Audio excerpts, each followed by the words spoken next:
So anyways, I want to take a minute to discuss the subscription with Ubisoft.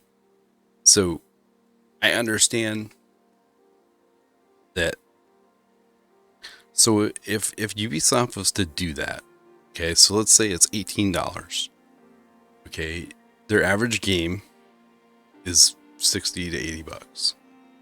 So obviously if they have, more people subscribe than buy their games, they're going to make money. But they're also going to lose because, like, me myself, I am never going to subscribe to a game. I never have. I am used to be a huge sim racer.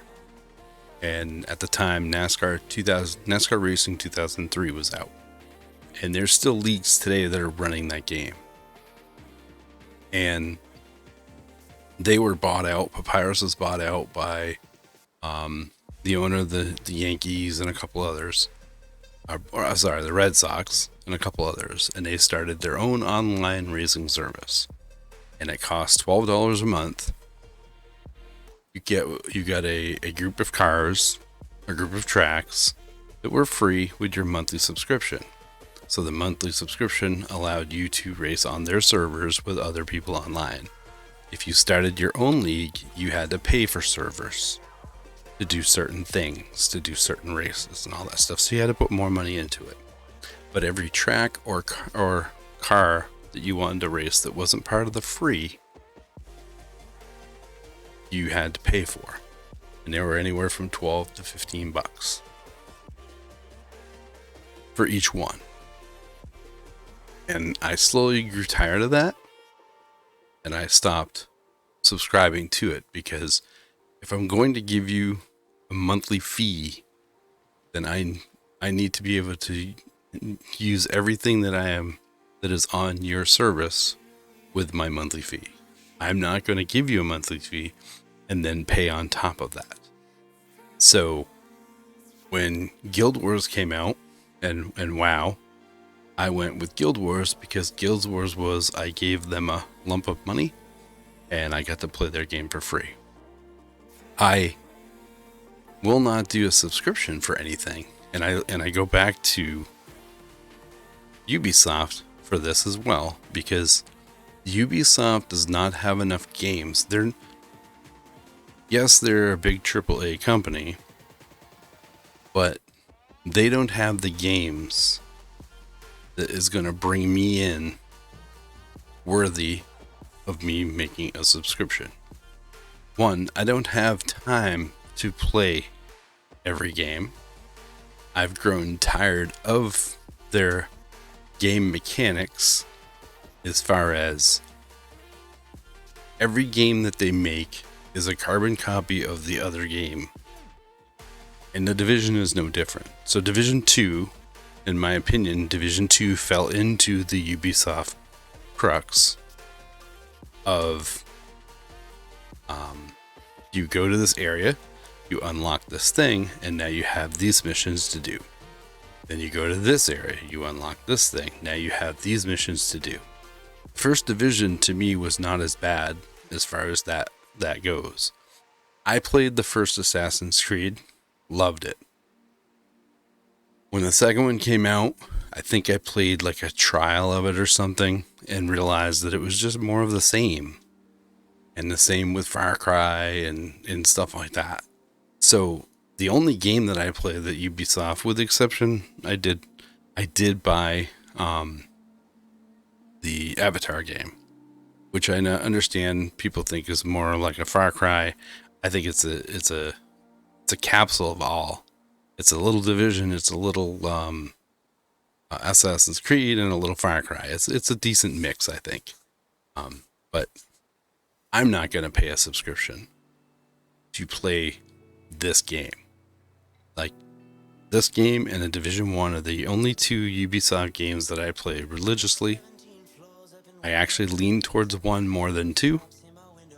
This is my hardcore character, which I kind of want to play and level it up a little bit, take my time.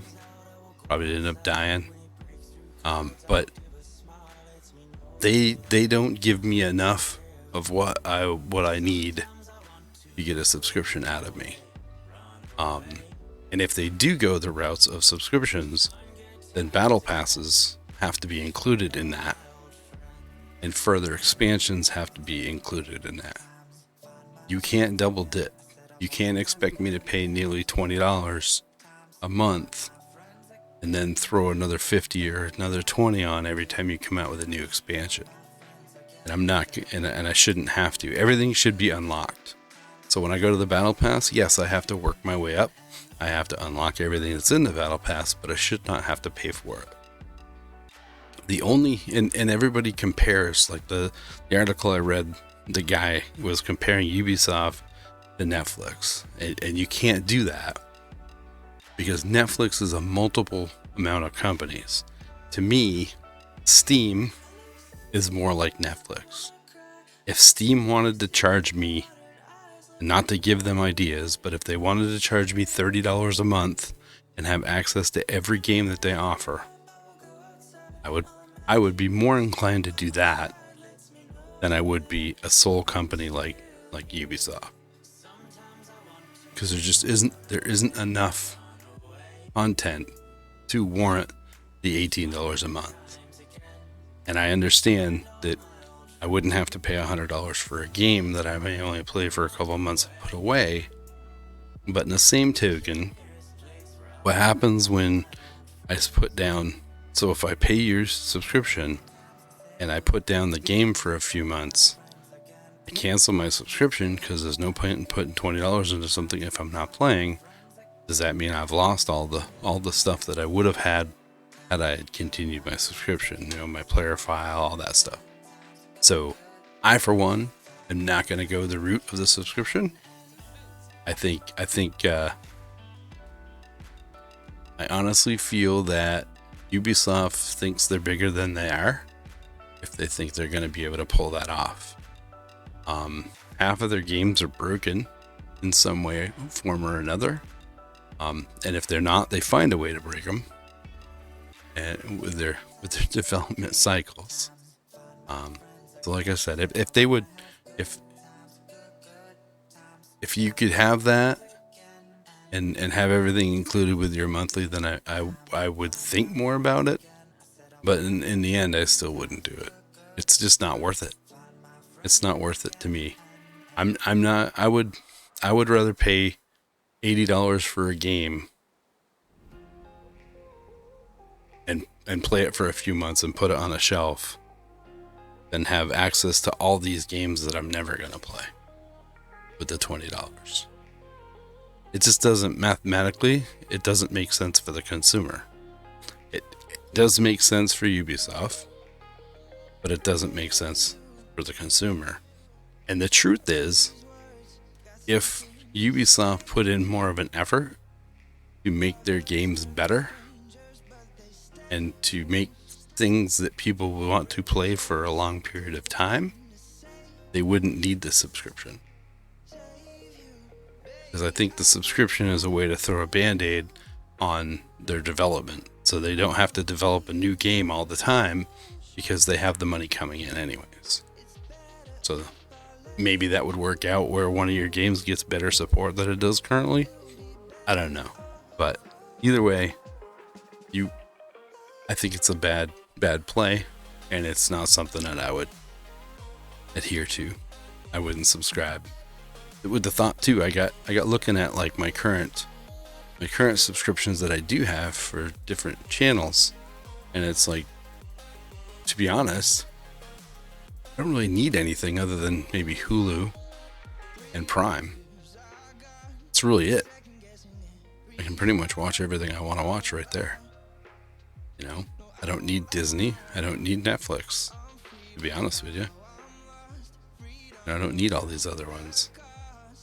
So, I don't know. I'm not a huge subscription fan. So, anyways, I just want to put this out there. I've seen a bunch of stuff about it, read a little bit about it, and I wanted to touch base on the fact that I think Ubisoft is getting a little too big for their britches, and I'm hoping that the consumers will put their foot down and let them know that this isn't the right thing.